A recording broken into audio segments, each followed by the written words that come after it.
আমার এতটুকু হবে বাচ্চা মানে বয়স হয়ে গেছে 15-17 হবে ওরকম একটা বাচ্চা মেয়ে মিডিয়াম পাবলিক মাঠে সামনের মাঠা নিতে পারছে না বাচ্চাটা পুরো আমার উপরে ডিপেন্ড করে দাঁড়িয়ে আছে আমি কি করে যাই না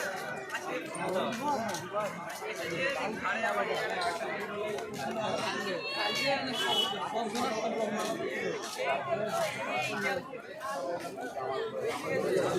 কি মনে করেন